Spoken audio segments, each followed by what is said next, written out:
Olá, vamos dar continuidade na leitura dos artigos para o seu concurso de escrevente técnico judiciário. TJ São Paulo, vamos ler hoje as normas da Corregedoria, tomo 1, capítulo 3, seções 9, 15, 17 e 19. Bora lá. Para ter acesso ao conteúdo de leitura, você vai no blog do Colabora com Cursos, vai na página do escrevente técnico do TJ. É o último que eu lancei aqui, Normas da Corregedoria, tomo 1, capítulo 3, seções 9 a 15, 17 e 19. Artigo 100. O escrivão judicial manterá rigoroso controle sobre os prazos dos processos, adotando o seguinte procedimento.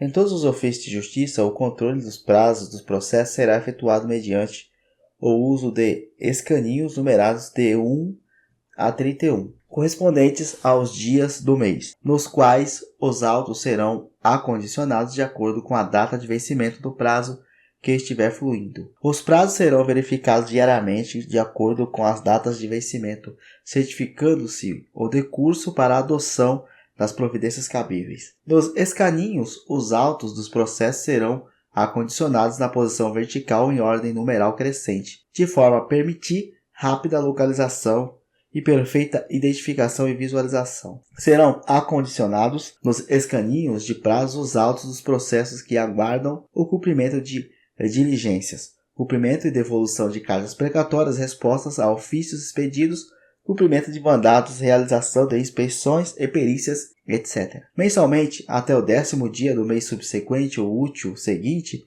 o escrivão relacionará os procedimentos e processos em que há réu preso, por prisão em flagrante, temporária ou preventiva, bem como adolescente internado provisoriamente em razão da prática de ato infracional, indicando seu nome, filiação, número do processo, data e natureza da prisão, unidade prisional, data e conteúdo do último movimento processual, enviando relatório à Corregedoria Geral da Justiça. Sem prejuízo da observância do artigo 99, os inquéritos e processos de réu preso e adolescentes internados provisoriamente, paralisados em seu andamento há mais de 3 meses, serão levados à análise do juiz, que informará a Corregedoria Geral da Justiça por meio de relatório. Para a guarda dos processos nos escaninhos do prazo, será incluído no cálculo da data de vencimento o interregno de tempo para recebimento das petições do processo integrado a ser fixado entre 15 e 30 dias,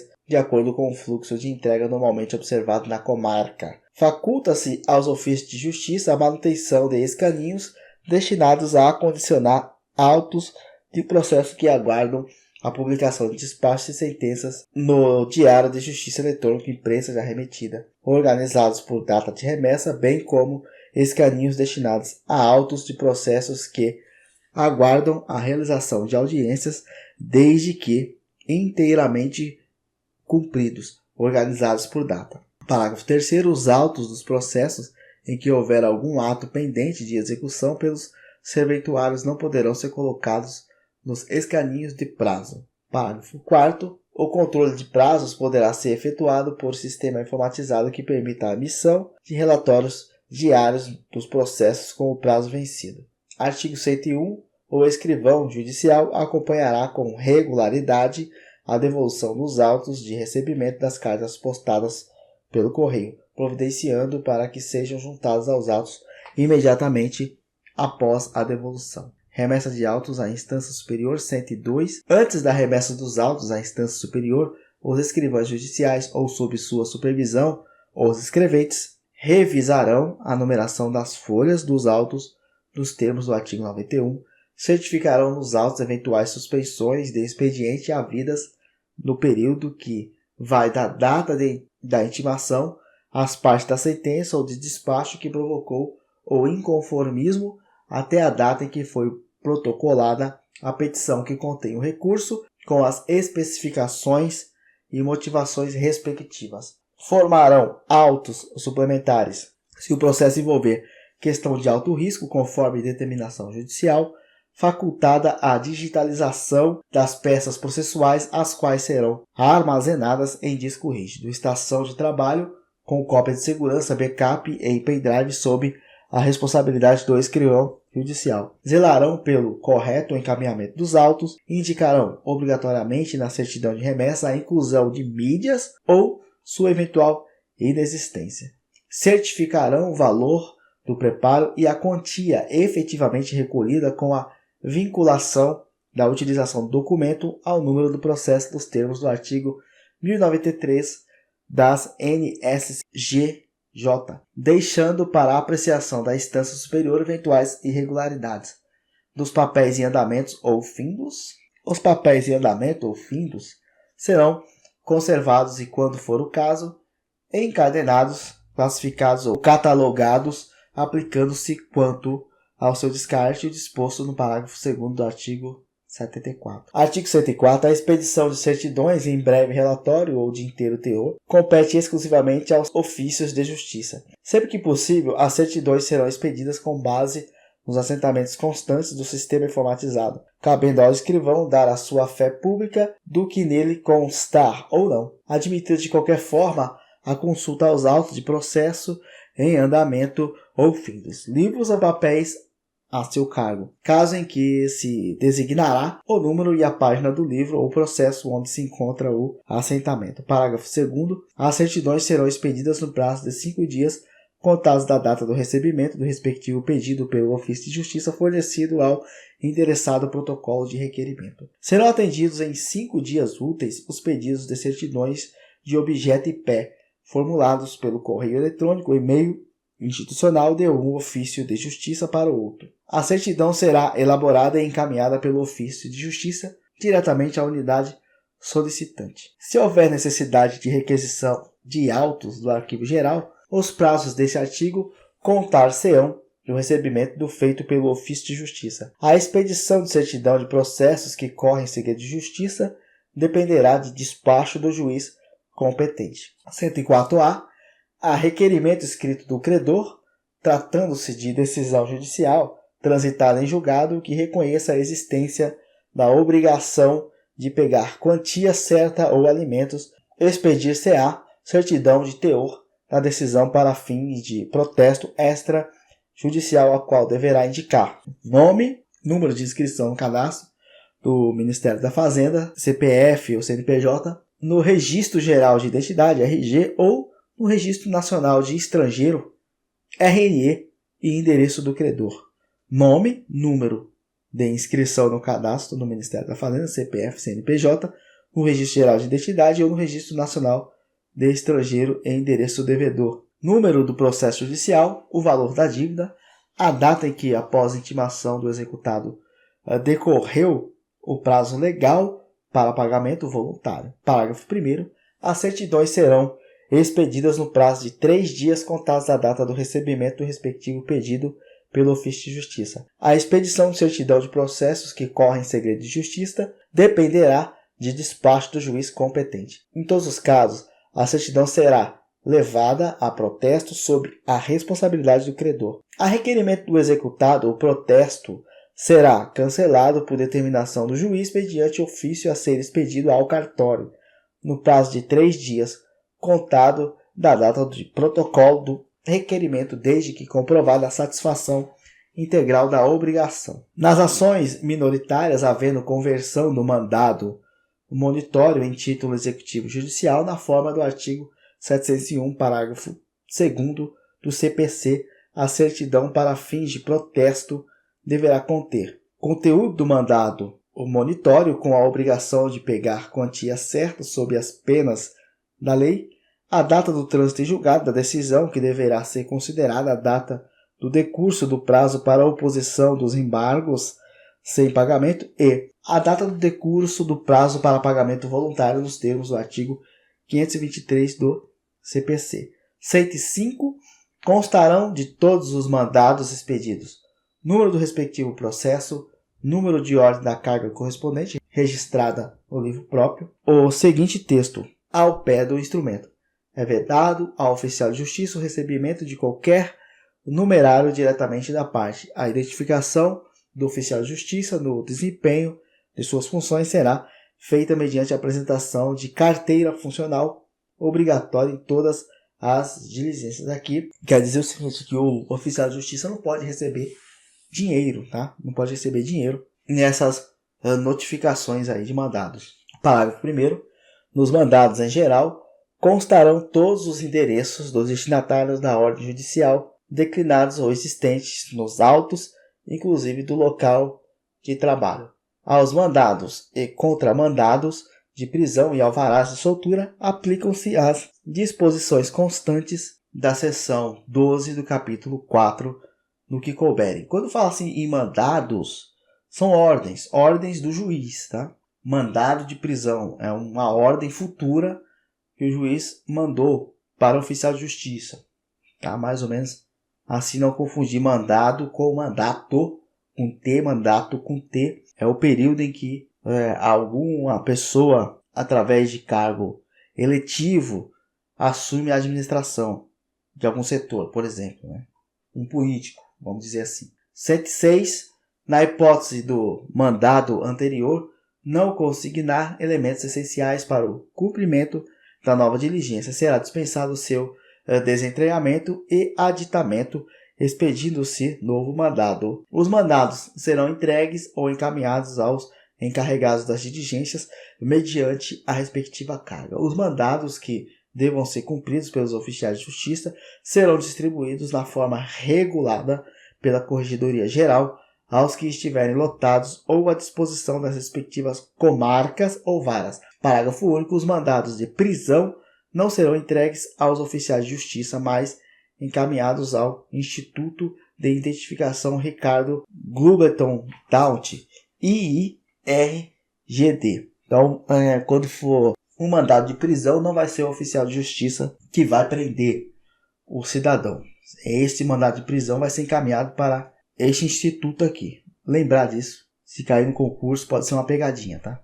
109. Nas certidões de expedição e de entrega de mandados, constarão o nome do oficial de justiça a quem confiado o mandado e a data da respectiva carga. Mensalmente, o escrivão relacionará os mandados em poder dos oficiais de justiça, além dos prazos legais ou fixados, comunicando ao juiz corregedor permanente para as providências cabíveis.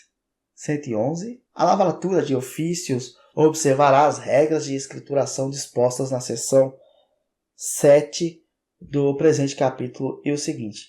1. Os ofícios extraídos de processo serão datados e identificados com o número dos autos respectivos e nome das partes, dispensando-se a numeração em ordem cronológica, anexada uma cópia exclusivamente nos autos. Os ofícios que não se refiram a feito do próprio ofício de justiça serão numerados sequencialmente, em série renovável anualmente de acordo com as respectivas datas de expedição, arquivada uma cópia no classificador próprio. Seção 13. As comunicações oficiais, transmissão de informações processuais e prática dos autos processuais por meio eletrônico, ressalvada a utilização dos meios convencionais no caso de indisponibilidade do sistema informatizado e do sistema de malote digital, quando implantadas as comunicações oficiais que transitem entre os ofícios de justiça serão por meio eletrônico, observadas as regras estabelecidas nesta seção. Serão transmitidas eletronicamente informações que devam ser prestadas à segunda instância conforme a determinação do relator, ofícios, comunicações, solicitações, pedidos e encaminhamento de certidões de objeto e pé, certidões criminais e certidões de distribuição, cartas precatórias nos casos de urgência. Artigo 114. A transmissão eletrônica de informações e documentos será realizada por dirigente, escrivão judicial, chefe de seção e escrevente técnico judiciário. O remetente da comunicação eletrônica deverá utilizar seu correio eletrônico e e-mail institucional e não o da unidade em que lotado para enviar a mensagem, preencher o campo para com o endereço eletrônico da unidade destinatária e o campo assunto com o número do processo e a especificação de uma hipótese do artigo 113. Digitar no corpo do texto a mensagem eletrônica os dados do processo, número, unidade judiciária, comarca e partes, e o endereço do correio eletrônico e e-mail institucional da unidade em que lotado. juntar os autos, cópias da mensagem eletrônica enviada, dispensá-las à impressão e ajuntá-las de anexos que consistirem em peças do processo ou, quando a mensagem não se referir a feito do próprio ofício de justiça, arquivá-la no classificador correspondente. Anexar a mensagem os documentos necessários no padrão PDF e sem restrição de impressão ou salvamento. Selecionar as opções de confirmação de entrega e de confirmação de leitura da mensagem. Assinar a mensagem com o seu certificado digital. Imprimir os comprovantes de confirmação de entrega e de leitura para juntar aos autos assim que recebê-los.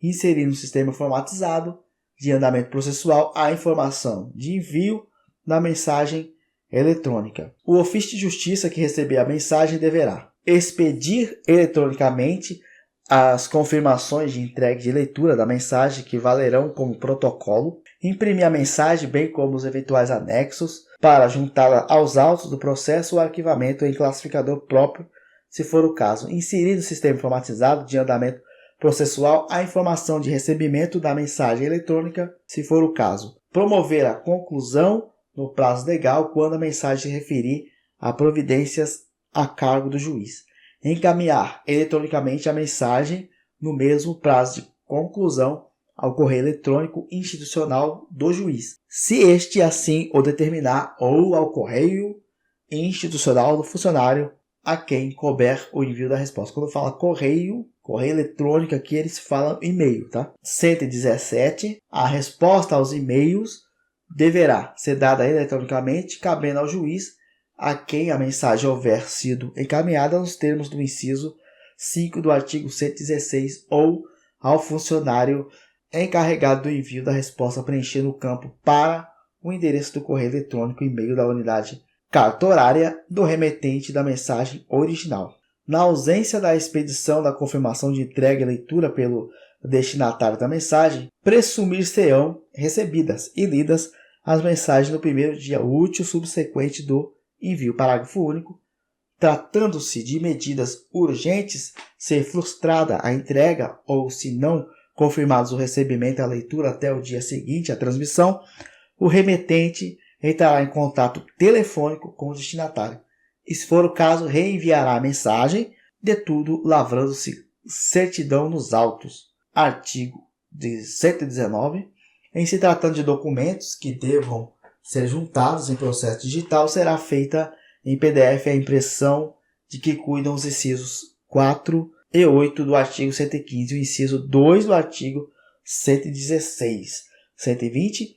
Nos casos de inoperância do certificado digital ou enquanto não for disponibilizado, o remetente materializará o documento em papel, colherá a assinatura, digitará o documento assinado e o enviará como anexo da mensagem eletrônica. Cumpridas as providências dos artigos 115, 116 e 117, as mensagens eletrônicas e seus anexos serão deletados.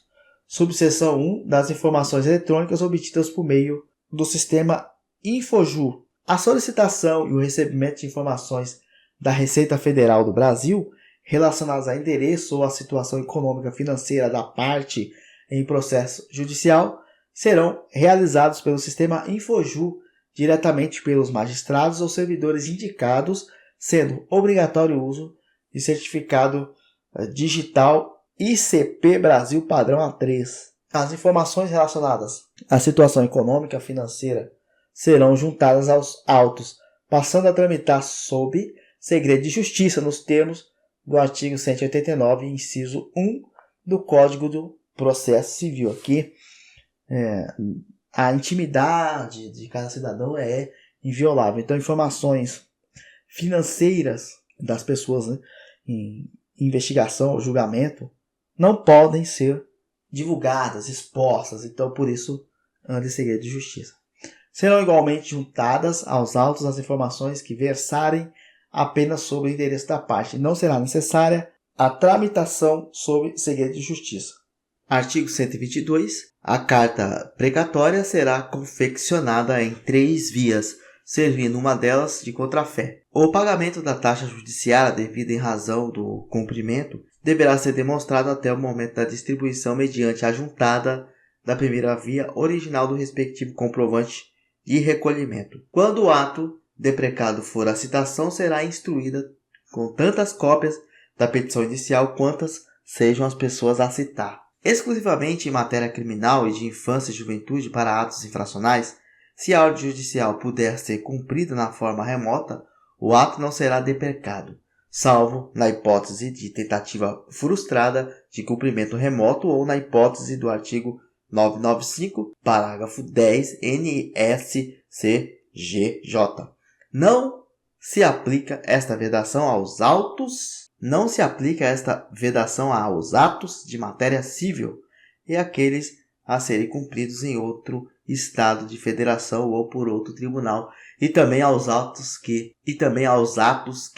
devam ser cumpridos presencialmente para viabilizar ato posterior remoto. Exemplo: intimação presencial de testemunha que será ouvida remotamente em teleaudiência. Constatado que o ato pode ser cumprido em interesse de jurisdição diversa daquela constante da carta precatória, ou ainda que o endereço originário pertence a outra jurisdição, deverá o juízo deprecado encaminhá-la ao juízo competente, comunicando tal fato ao juízo deprecante. O juízo deprecado devolverá a carta precatória independentemente do cumprimento, quando não devidamente instruída e não houver regularização do prazo determinado. Artigo 125. As cartas precatórias não serão autuadas, servindo os encartes remetidos pelo juiz deprecante como face das mesmas, sobre os quais o ofício de justiça deprecado afixará a etiqueta adesiva remetida pelo ofício do distribuidor,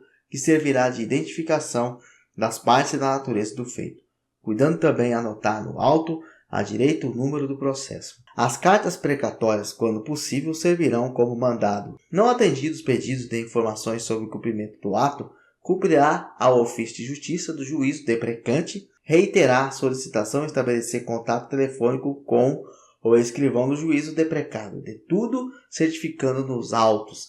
Parágrafo único. Em caso de inércia, os autos serão conclusos ao juiz do feito para as providências cabíveis. É permitida a retirada da carta cumprida junto ao juízo deprecado para a entrega ao juízo deprecante, desde que nela conste o nome do advogado da parte que tiver interesse no cumprimento do ato, com o número da respectiva inscrição na Ordem dos Advogados do Brasil. Artigo 129.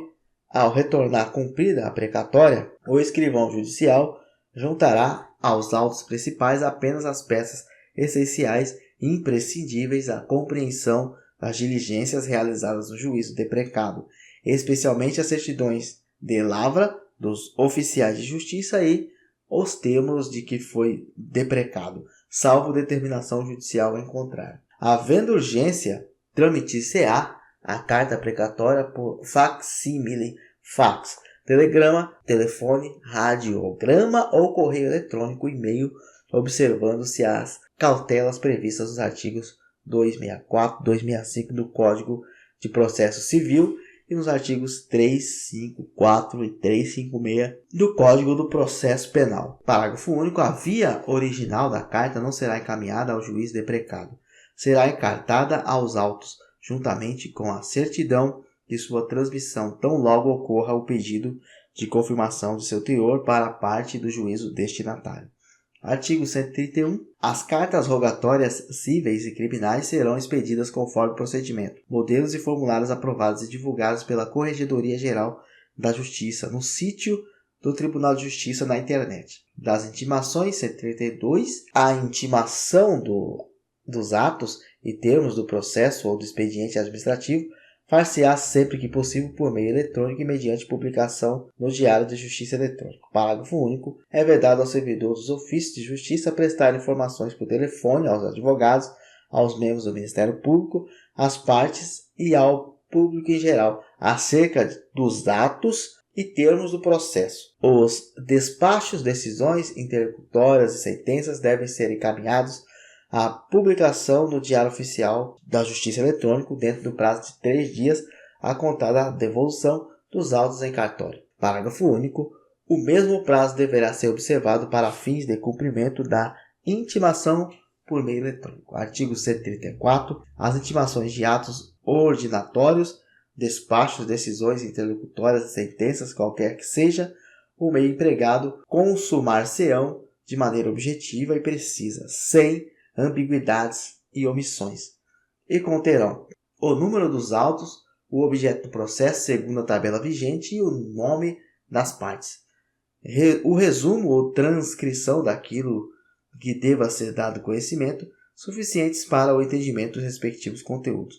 O nome dos advogados das partes, com o número de suas respectivas inscrições na Ordem dos Advogados do Brasil. Nas intimações pela imprensa, quando qualquer das partes estiver representada nos autos por mais de um advogado, o ofício de justiça fará constar o nome de qualquer subscritor da petição inicial, da contestação ou da primeira intervenção nos autos, com o número da respectiva inscrição na Ordem dos Advogados do Brasil, a não ser que a parte indique outro ou, no máximo, 2 nomes ou indique o nome da sociedade de advogados a que seu advogado pertença. As decisões interlocutórias e sentenças serão publicadas somente na sua parte dispositiva. Os atos ordinatórios e despachos de mero expediente serão transcritos ou resumidos com os elementos necessários à explicitação do conteúdo da ordem judicial, quem e sobre o que se deve manifestar, ter ciência, providenciar, etc. Parágrafo único. Será publicada apenas a parte dispositiva das decisões proferidas em procedimento de natureza disciplinar ou em processos de dúvida, podendo o Corregedor-Geral da Justiça, se entender necessário, determinar sua publicação integral após o trânsito em julgado. Artigo 136. A publicação omissa em relação aos requisitos constantes dos artigos 134 e 135 e que cause efetivo prejuízo a qualquer das partes será considerada nula. Quando ocorrer erro ou omissão de elemento indispensável na publicação, independentemente de despacho ou de reclamação da parte, proceder-se-á imediatamente à retificação e nova publicação, encartando-se aos autos cópia do ato incorretamente publicado. Da publicação no Diário Oficial de Justiça Eletrônica a respeito de processos suspeitos a segredo de justiça constarão as iniciais das partes. Os escrivães judiciais farão publicar no Diário Oficial de Justiça, juntamente com as respectivas intimações, o valor da taxa judiciária que deve ser recolhida pelas partes, bem como o valor das importâncias que, objeto de cálculo, devam ser depositadas em quaisquer processos e a qualquer título. Parágrafo único. Todas as intimações publicadas para que as partes se manifestem sobre cálculos e contas conterão os respectivos valores em resumo, limitando-se a publicação ao que baste para a perfeita ciência das partes sobre o objeto do cálculo ou da conta. Artigo 140. A publicação de atos ordinatórios, despachos, decisões interlocutórias e sentenças no Diário da Justiça Eletrônico será documentada pelo encarte aos autos da respectiva certidão gerada automaticamente pelo sistema informatizado oficial ou, na impossibilidade pela certidão aposta na mesma folha, ao pé ou, se não houver espaço, no verso da folha em que lançado o ato publicado. Parágrafo único. As publicações feitas no Diário da Justiça Eletrônico comprovam-se mediante certidão, independentemente da juntada do exemplar impresso. Nas intimações por edital, extraído o edital conferido e assinado, serão autenticadas as respectivas folhas com chancela do oficial do ofício de justiça, devendo o escrivão rubricar cada uma delas. As publicações de edital feitas no Diário da Justiça Eletrônico, na rede mundial de computadores, no sítio do respectivo tribunal ou na plataforma de editais do Conselho Nacional de Justiça comprovam-se mediante certidão, independentemente da juntada do exemplar impresso. A publicação de edital em jornal da ampla circulação local será providenciada pela parte ou por agência de publicidade de sua escolha e comprovada nos autos mediante a juntada do exemplar original. A entrega da minuta para fins de publicação, sempre mediante recibo, poderá ser feita a estagiário ou advogado com procuração dos autos. Parágrafo único. Quando o processo tramitar sob segredo de justiça, os editais de citação deverão conter o nome completo do réu e apenas o conteúdo indispensável à finalidade do ato, sem as especificações da petição inicial, abreviando-se os nomes das demais partes envolvidas a fim de resguardar o segredo de justiça. Caberá aos escrivães judiciais velar pelo adequado cumprimento das normas atinentes às publicações ou às intimações por conta, conferindo diariamente seu teor, sem prejuízo da fiscalização ordinária dos juízes corregedores permanentes, da consulta e da carga dos autos. 157. O acesso aos autos judiciais e administrativos de processos em andamento ou findos, mesmo sem procuração, quando não estejam sujeitos a segredo de justiça, é assegurado aos advogados, estagiários de direito e ao público geral por meio do exame em balcão do ofício de justiça ou sessão administrativa, podendo ser tomados apontamentos, solicitadas cópias reprográficas, bem como utilizado scanner portátil ou máquina fotográfica, vedado nessas hipóteses o desencarte das peças processuais para reprodução. Parágrafo único. Os escrivães judiciais e os chefes de seção judiciária manterão, pessoalmente ou mediante servidor designado, rigorosa vigilância sobre os autos dos processos, sobretudo quando do seu exame por qualquer pessoa no balcão do ofício de justiça ou seção administrativa. Para a garantia do direito de acesso aos autos que não corram em segredo de justiça, poderão os advogados ou estagiários de direito regularmente inscritos na OAB que não tenham sido constituídos procuradores de quaisquer das partes retirar os autos para a cópia pelo período de 1 hora mediante controle de movimentação física, devendo o serventuário consultar ao sítio da Ordem dos Advogados do Brasil da internet à vista da carteira da OAB apresentada pelo advogado ou estagiário de direito interessado, com impressão dos dados obtidos, os quais serão conferidos pelo servidor antes da entrega dos autos, observadas ainda as demais cautelas previstas para a carga rápida, conforme disposto no artigo 165. Parágrafo único. A carga rápida de que trata esse artigo também será concedida à pessoa credenciada pelo advogado ou sociedade de advogados, não sendo dispensada a consulta ao sítio da Ordem dos Advogados do Brasil dos dados referentes ao advogado ou sociedade de advogados que autorizar a retirada dos autos. O proposto deverá apresentar, além da autorização prevista no parágrafo 7º do artigo 272 do Código de Processo Civil, o respectivo documento de identidade. 159. Nos casos complexos ou com pluralidade de interesses, a fim de que não seja prejudicado nem o andamento do feito e nem o acesso aos autos, fica autorizada a retirada de cópias de todo o feito, que ficarão à disposição para a consulta dos interessados. Na hipótese dos processos correrem em segredo de justiça, o seu exame em cartório será restrito às partes e aos seus procuradores devidamente constituídos. Parágrafo 1º. As entidades que reconhecidamente prestam serviços de assistência judiciária poderão, por intermédio de advogado com procuração nos autos, autorizar a consulta de processos que tramitam em segredo de justiça em cartório pelos acadêmicos de direito não inscritos na OAB. Referida autorização deverá conter o nome do acadêmico, o número de seu RG ou o nome das partes do processo a que se refere a autorização que será juntada posteriormente aos autos. É vedado o acesso a autos de processos que correm em segredo de justiça por estagiários não inscritos ou com inscrição vencida na OAB. Artigo 161. A carga de autos judiciais e administrativos em andamento no cartório é reservada unicamente a advogados ou estagiários de direito regularmente inscritos na OAB, constituídos procuradores de alguma das partes, ressalvados os processos findos e que não estejam sujeitos a segredo de justiça, a carga por advogado, mesmo sem procuração pelo prazo de 10 dias. Parágrafo único. A carga de autos também poderá ser realizada por pessoa credenciada a pedido do advogado ou da sociedade de advogados, pela advocacia pública, pela defensoria pública ou pelo Ministério Público, o que implicará a intimação de qualquer decisão contida no processo, retirado ainda que pendente de publicação. Artigo 162. O escrivão ou escrevente responsável pelo atendimento registrará a retirada e a devolução de autos, mediante anotação no sistema informatizado oficial ou no relatório de carga emitido pelo sistema carga eletrônica, observadas as seguintes cautelas. Na retirada dos autos, o advogado, estagiário de direito ou pessoa credenciada lançará sua assinatura no relatório de carga emitido pelo sistema informatizado, arquivando-se o documento provisoriamente em classificador próprio.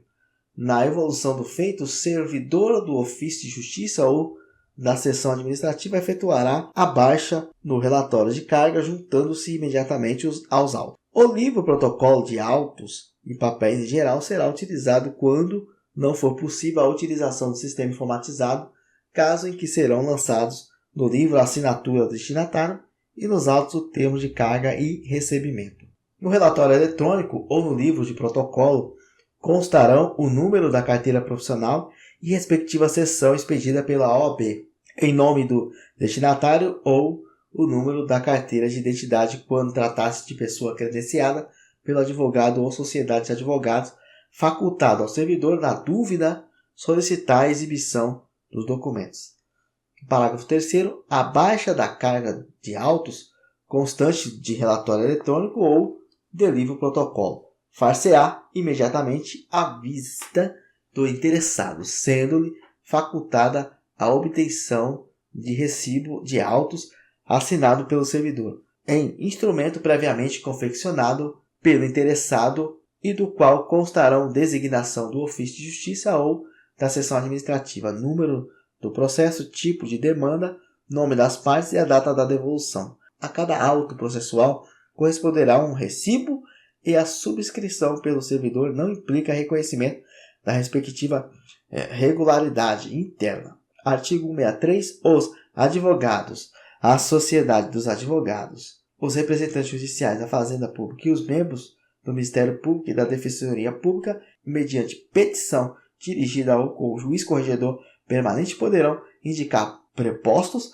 funcionários ou estagiários autorizados a retirar em nome daqueles os autos em carga. Da petição, que será arquivada em pasta própria, constarão os nomes completos, os números dos documentos de identidade, de CPF e os números das identificações funcionais, se o caso. Parágrafo 2º. O funcionário ou estagiário deverá portar o documento de identidade e a cédula ou crachá funcional, conforme o caso, no momento da retirada dos autos, para que o ofício de justiça possa verificar, mediante conferência das petições arquivadas, se a pessoa encontra-se autorizada a subscrever a carga. A carga dos autos será feita em nome da pessoa que subscreveu a autorização e dela constarão os dados da pessoa que estiver retirando os autos. Qualquer alteração no rol de pessoas autorizadas a retirar os autos deverá ser imediatamente comunicada ao juiz corregedor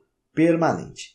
Não havendo fluência de prazo, os autos somente serão retirados em carga mediante requerimento.